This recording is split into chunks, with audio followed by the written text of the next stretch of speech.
Hola, buenas tardes a todos. Pues bueno, seguimos aquí con esta intención de difundir el conocimiento histórico. Particularmente nos hemos centrado en historia de México, pero recuerden, conforme vayamos avanzando, vamos a estar viendo elementos de historia europea y en algún momento empezaremos a ver historia de otros espacios, como puede ser Asia.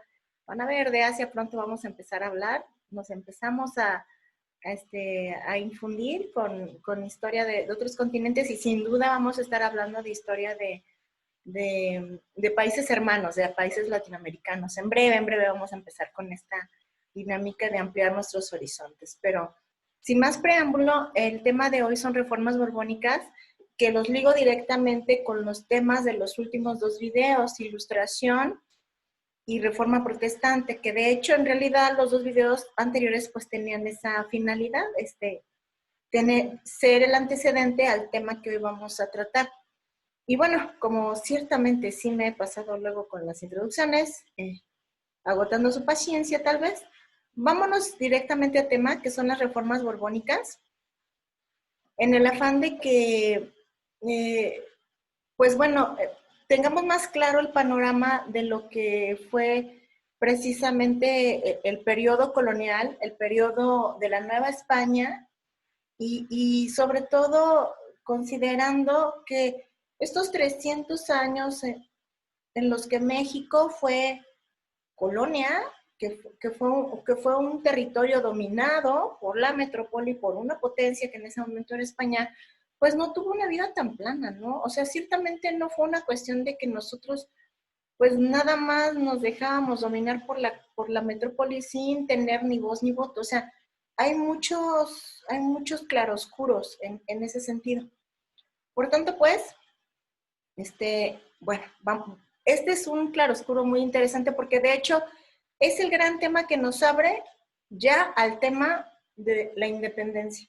O sea, a partir de que más o menos comprendemos los alcances de las reformas borbónicas, ya nos va a quedar muy claro entender por qué poco tiempo después de que se instauran las reformas borbónicas, en toda América Latina empieza un proceso de independencia de todos los espacios antes dominados por la metrópoli, ¿no? Pero bueno, ahora sí, sin más preámbulo, vamos entrando. ¿Qué son? Bueno, aquí les pongo una imagen que quiero que empiecen a tomar en su mente. El tema son reformas borbónicas, las voy a enfocar a Nueva España, impactaron a todos los territorios españoles americanos, pero las voy a enfocar a Nueva España y voy a regresar a esta imagen, pero quiero que la vayan viendo. Es el rey Carlos IV, que tenía el apodo, que sus súbditos le dieron el apodo de el hechizado. Y hay un porqué muy interesante, que insisto, son esas anécdotas históricas que nos hacen mucho clic y que nos ayudan mucho. Un alumno muy querido me decía hace poco, maestra, no sé un tema, no me acuerdo qué tema estábamos comentando, y él me señaló, dice, vas a decir de esos chismes históricos que no son muy amenos. Sí, pues yo siempre en clase les digo, un chisme histórico, y logro interesar de repente a mi audiencia. Bueno, no son chismes, son verdades, entonces esta verdad histórica que yo aderezo como chisme histórico tiene que ver con el mote de este rey, de Carlos IV, el hechizado. Pero vamos por partes. Ok, ¿qué son las reformas borbónicas?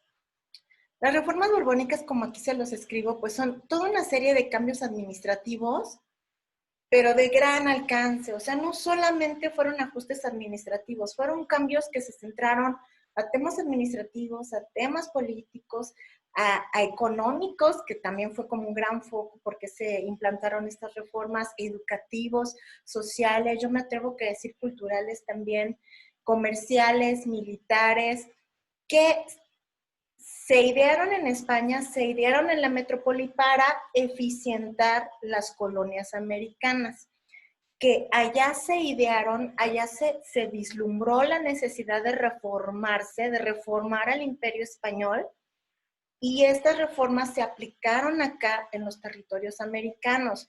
Yo lo voy a centrar en la Nueva España, pero estas reformas borbónicas se aplicaron en todos los territorios que eran colonias, diversas colonias del Imperio Español. Entonces, bueno, partimos de esta idea. Son reformas que aplican a muchos ámbitos de la vida de las colonias. Ahora bien, yo aquí les coloco ¿por qué? ¿Por qué en el siglo XVIII, 1740 más o menos, los reyes allá en España, la familia real en España considera que es necesario hacer un reajuste a la manera en que está manejando sus colonias?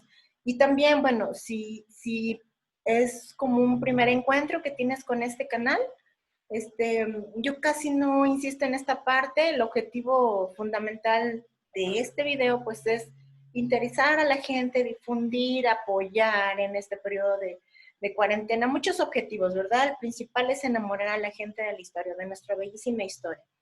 Pero si es la primera vez que andas por este salón de clases, que es tuyo, que es tu casa, hay videos anteriores en donde yo explico qué es colonia, qué es potencia. Y explicamos si la Nueva España pues era una colonia, que sí lo era y por qué, ¿no? Entonces, aquí no dejen de lado el vínculo malévolo que se da entre la potencia y la colonia, porque efectivamente la potencia determina que quiere ajustar ciertos hilos para poder llegar a ser más eficientes sus colonias. ¿Y en qué sentido las quiere eficientar? Pues económicamente, chavos. Desde el siglo XVI, Europa tiene crisis muy fuertes por sus guerras de religión. ¿Qué les suena, verdad? Porque hace un video, me parece, hicimos y tratamos el tema de la Reforma Protestante. Y sucede que en este proceso de reforma protestante desde el siglo XVI, España se da el papel del gran defensor de la religión católica.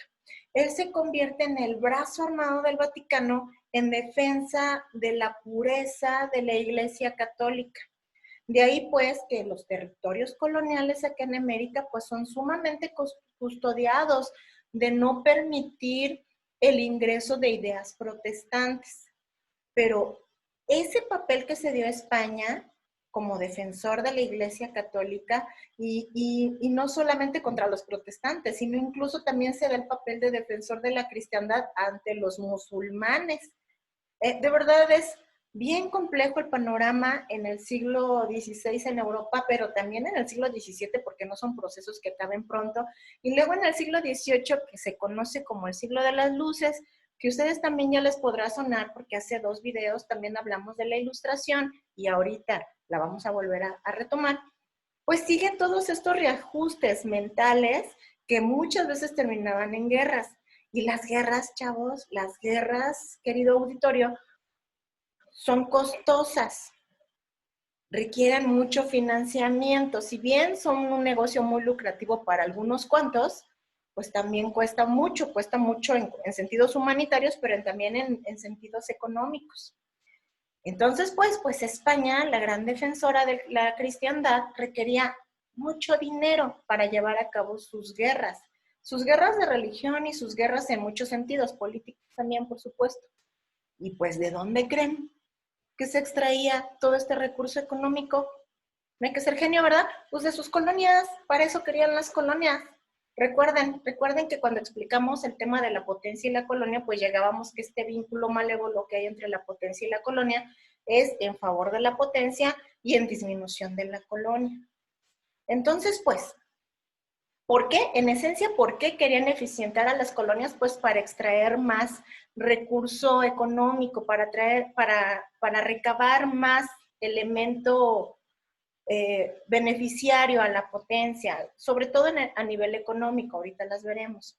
Pero hay un porqué que tiene que ver con el personaje que aquí les pongo como central, el rey Carlos IV, mal llamado el hechizado. Entonces, aquí les hago un pequeño señalamiento a este respecto. En el 1700, iniciando el siglo de las luces, iniciando el siglo XVIII, tenemos un pequeño problema.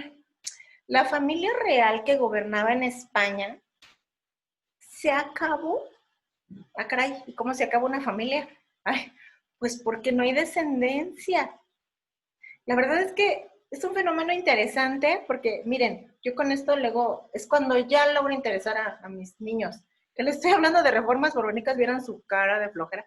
Pero ya cuando voy a esto humano, creo que les hace mucho clic. Ustedes entenderán que los reyes obtienen ese trabajo de rey por una dinámica de herencia. Y esto pensémoslo, ¿no? O sea, a ver, lanzo la pregunta. ¿Cómo es que un rey llega a ser rey? Bueno, pues porque nace príncipe, ¿verdad? Ahora dependerá la casa real. Hay casas reales en donde permiten herederos, solamente herederos varones, entonces el que hereda la posibilidad de ser rey es el primogénito varón. Hay otras casas reales en donde también podría ser primogénita, en este sentido, el primogénito niña. O sea, si la primera que nace es niña, ella puede ser candidata. Digo, está la reina de Inglaterra, ¿verdad? Esta señora que ya tiene 2000 años y que sigue siendo la reina de Inglaterra. Ya está, es ancianito su hijo, el príncipe heredero, y sigue siendo ya reina de Inglaterra.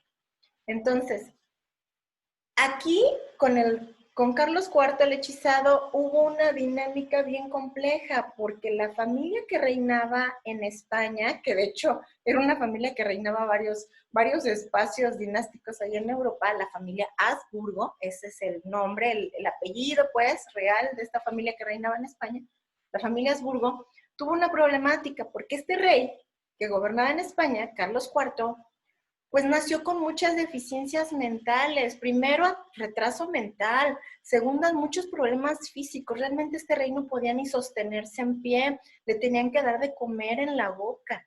No podía hablar. Tenía una dinámica con una extensión importante de su barbilla, que es una dinámica de herencia. Desde Carlos V, el chocolatoso, desde Carlos V el chocolate, que fue el que vivió todo el proceso de encuentro entre Europa y América. De hecho, Hernán Cortés conquista en nombre de Carlos V. Desde Carlos V ya se veía esta como característica de herencia, una barbilla bastante sobresaliente. Ya con su bisnieto, con Carlos IV, su nieto, con su bisnieto, Carlos IV, ya se nota demasiado esta cuestión física que de hecho no le permitía hablar. Y pues él gobernó pues porque era el heredero, pero realmente quien gobernó era su gabinete, voy a poner nombres actuales democráticos, pero bueno, sus allegados, sus asesores. Y hubo pues el punto final, pues que este Carlos IV, que por mal mote llevaba el hechizado, falleció sin heredero. Ya no hubo heredero. Se acabó la dinastía Habsburgo. Y pues yo siempre les digo a mis alumnos, entonces, ¿qué hago? ¿Qué hizo la familia Habsburgo? ¿Se fue a llorar a su sillón real? Pues no. Empezaron a verificar árboles genealógicos, monárquicos ahí europeos. Entonces, después de verificar las opciones, a final de que se había acabado esta rama familiar, pues llegaron a la conclusión de que tenían unos primos en Francia de apellido Borbón, obviamente emparentados, que ellos eran los indicados para continuar con esta circunstancia dinástica. Entonces, arriba la familia Borbón, de origen francés, a gobernar España. Y es así como llega esta otra rama familiar de apellido Borbón y proclaman como rey a este personaje que les pongo en imagen, precisamente que retome el nombre de Felipe V en virtud de tomar el mando de este reino que pues había quedado sin aspirante, ¿no? Entonces llega este personaje de la Casa Borbón francesa, retoma el nombre de Felipe V y es así como inicia esta nueva pues rama dinástica pues a gobernar. Y lo primero que hace como nuevo gobierno es pues a ver, ¿cómo están las cuentas, no? Yo creo que fue lo que llegó cuando llegó, no sé si al Escorial o a qué castillito allá en España llegó, la nueva corte. Y lo primero que hizo con sus allegados es a ver cómo están las cuentas, a ver cuánto ingresa, cuánto sale, los gastos, y vamos a hacer algunas políticas aquí de renovación. Esas son las reformas borbónicas. Ese es el inicio de las reformas borbónicas, porque inmediatamente pues la Casa Borbón se da cuenta que el gran atractivo del Imperio Español, el gran atractivo de gobernar España, de ser monarca de España, pues son sus posesiones americanas. Así inician las reformas borbónicas. Ahora, ¿qué es lo que reforman? Pues bueno, las reformas borbónicas, aquí lo pongo, reorganizan todos los ámbitos de la vida novohispana. Se reorganizan todos estos ámbitos en el afán de volver más eficientes las colonias. Y aquí les pongo pues las primeras, ¿no? Con lo primero que se empieza a trabajar son reformas administrativas que tienen que ver con la reorganización del territorio. Yo aquí lo centro a Nueva España, pero insisto, las reformas borbónicas se aplicaron a todos los virreinatos españoles acá en territorios americanos. De entrada, el territorio de la Nueva España se reorganizó en 12 espacios, en 12 divisiones, se les llamó intendencias, en el afán de empezar a reorganizarse. Porque, ojo con esto, los Borbones rápidamente se dieron cuenta que todos los ámbitos estaban sumamente corruptos. Ah, eso no suena muy común hoy. Qué triste. Entonces, esta nueva casa gobernante, los Borbones, pues empezaron a ver que había todo tipo de contubernios en todos los ámbitos y que este tipo de corrupción pues eran sangrías muy importantes de lo que podían obtener de América. Dolorosamente es algo que nos suena muy actual, ¿verdad? Dolorosamente. Bueno, entonces, un primer elemento que implantan casi de inmediato es reorganizar los territorios y les ponen este nombre, intendencias. En vez de ponerle, pues, no sé, territorios o distritos, le ponen intendencias. Entonces, hacen esta división en intendencias, nombran un intendente, un gobernador, un intendente tiene ese nombre, intendente, en el afán de empezar a fiscalizar de manera más eficiente pues los diversos territorios. La Nueva España es dividida en 12 intendencias. Ahora bien, pues ya reorganizó los territorios, pero a ver, el fin práctico inmediato es obtener más recursos de las colonias americanas. Y ojo, la gran estrella en cuanto a posesiones españolas, la gran posesión, la gran colonia es la Nueva España.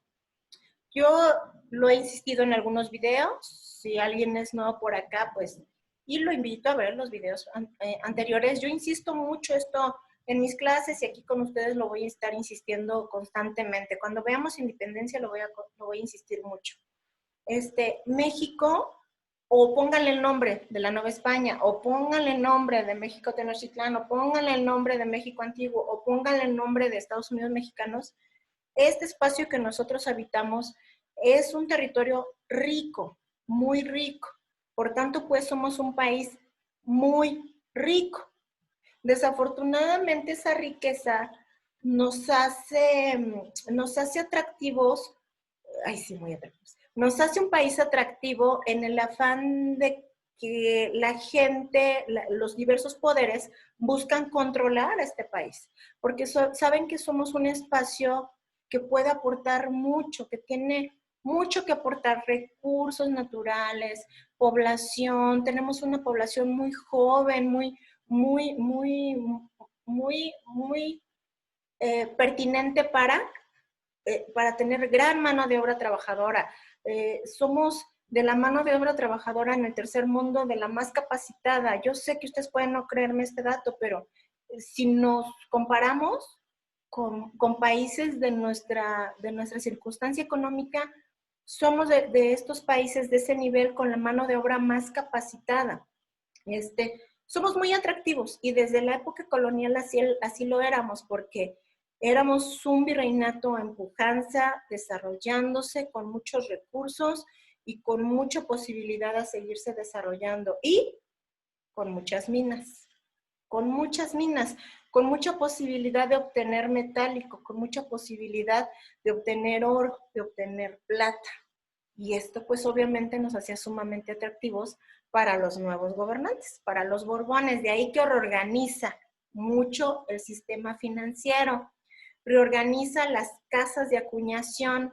No sé, Zacatecas, que era un lugar, que era una de las intendencias donde más se obtenía oro y plata, pues rápidamente organizó la Casa de Moneda ahí, la Ciudad de México, la Casa de Moneda de la Ciudad de México se reorganizó, se fiscalizó, se vieron las estructuras, dónde se estaba robando el dinero, todo esto se organizó rápidamente. A nivel comercial, se decreta comercio libre en virtud de que se pueda impulsar elementos comerciales entre los diversos virreinatos. Con los Habsburgo, con la dinastía pasada, la que se acabó con Carlos el Hechizado, los virreinatos americanos no podían comerciar entre sí. Solamente tenían permiso de comerciar con la potencia, con España. Es decir, la Nueva España solo podía comerciar con España. El virreinato de Nueva Granada solo podía comerciar con España. El virreinato de La Plata solo podía comerciar con España. Y ojo, los virreinatos le compraban muy caro a España y casi le regalaban sus mercancías. En virtud de esta reforma, de esta reforma borbónica, se permite a los virreinatos comerciar entre sí. Esto da auge a la cuestión comercial. Incluso se crea el consulado de comerciantes de la Ciudad de México, que son pues algo así como las cámaras de comercio, en donde estos dan pujanza a una especie de comercio local, virreinal, vamos a ponerlo así. Militar, sigue el elemento militar. Se crea un ejército novohispano que no existía. Y esto es muy interesante, ¿ven? Porque, vuelvo a decirlo, la Nueva España era la gallina de los huevos de oro para la metrópoli, para España. Era un territorio de suma importancia. Y efectivamente era atacado, o sea, toda América en algún momento fue atacada por los piratas, o sea, los piratas son ciertos. En una ocasión uno de mis niños me decía, oye mamá, pero los piratas son solamente de cuentos, ¿no? No, le digo, claro que no, sí existieron, digo, hoy hay piratas y no nada más los que venden películas en los tianguis, ¿verdad? Piratas en barcos, existen, ¿no? Hay, todo el periodo virreinal, novohispano, estos 300 años de dominio colonial, existían bandas de saqueadores que se movían a través del mar, que tenían el nombre de piratas, de corsarios, de diversos apelativos que hacían referencia a que eran ladrones, llegaban a saquear y se llevaban el botín, ¿no?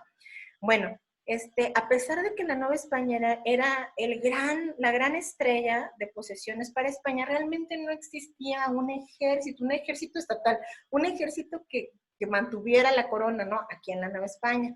Porque también cuidaban eso, no armar a la colonia porque les daba miedito que en algún momento la colonia, pues ya armada, se quisiera independizar. Ojo con esto.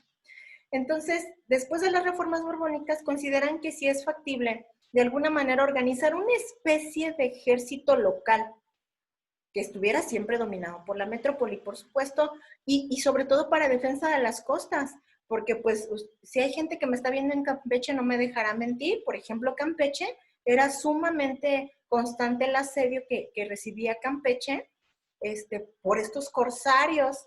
Digo, en una ocasión que tuve la fortuna de conocer este hermosísimo lugar, muy bonito Campeche, una ciudad colonial lindísima, limpísima, preciosa. La gente de ahí me comentaba mucho del pirata Drake y que el señor Drake y que todavía los niños los espantan con el pirata Drake. Imagínense cómo quedó en el ideario popular con la presencia pirata que saqueaba los puertos, ¿no? Bien interesante. Sería un tema muy padre para un video, ¿verdad? Los piratas del Caribe. Bueno, el siguiente elemento donde influyen las reformas borbónicas, yo aquí lo pongo como culturales y pues es muy amplio, ¿ven? Porque si bien es cierto, ya dije yo en el video pasado, que los jesuitas surgen en el contexto de la Reforma Protestante y se vuelven como el brazo armado del Vaticano, el brazo armado del Papa, que de hecho se vuelven muy de tratar con pincita los jesuitas, porque los jesuitas declaran fidelidad al Papa, no al rey. Entonces esto los hace peligrosones, ¿eh? Y sucede algo bien importante como antecedente de la independencia que a ver si ahorita comento y si no en el siguiente video. Bueno, estos jesuitas hicieron una reforma educativa impresionante. Se vuelven como en los grandes educadores de toda América, se vuelven en los grandes educadores de todas las castas, de todos los niveles, así como conforman escuelas para convertir a indígenas que todavía están en ese proceso de conversión, de evangelización, sobre todo en la zona norte de la Nueva España, y es llevada a cabo por parte de los jesuitas.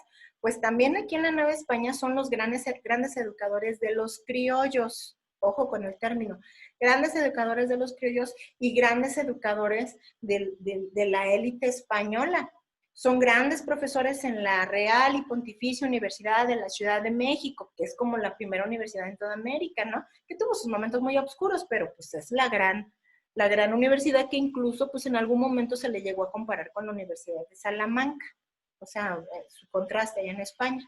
Entonces, estos jesuitas traen toda una revolución cultural, toda una revolución educativa, que experimentan acá en la Nueva España, en toda América, pero la Nueva España fue un gran campo de experimentación para esta reforma educativa, para esta reforma de los jesuitas. Y pues incluso en las artes se ve totalmente aplicada esta idea de la reestructuración cultural en un nuevo estilo arquitectónico que se conoce como el neoclásico, ¿no? Se pasa de un estilo súper elaborado, que es el barroco, que es característico del periodo colonial, pero cuando llegan estas reformas y cuando se implantan las ideas de la ilustración, incluso se pasa a otro estilo artístico que se conoce como el neoclásico. Y bueno, precisamente hablando de ilustración, yo me voy ya con el último elemento que caracteriza a este momento de las reformas borbónicas, que todas estas reformas borbónicas implantadas por la Casa Real de los Borbones, finalmente está influida, todas estas reformas están influidas por el movimiento cultural, ideológico, de la ilustración, que aquí yo no puedo explicar a totalidad porque pues ya es un tema que expliqué, me parece, hace 2 videos que podrán ver en los videos que aquí ya se publicaron, y que hice un video en particular precisamente señalando lo importante que es en el siglo XVIII la cuestión del razonamiento, la cuestión de volver todo más eficiente, más lógico, más productivo en virtud a temas de razonamiento, volver todo más lógico, más razonable, pues más racional, que finalmente son temas, son ideas extraídas de la ilustración y que se aplicaron aquí en el espacio novohispano de la Nueva España, en virtud de que estos gobernantes borbones estaban influidos por estas ideas de la ilustración. Bueno, quiero hacer este video más conciso, más puntual. Les dejo la información, ya saben, cualquier duda me la pueden preguntar directamente en los videos. Seguimos con los temas de historia de México, pero empezaremos ya en breve a ver temas más variados, más de todo un poco. Les dejo saludos, síganse cuidando mucho, aún en casa, chicos. Cuídense.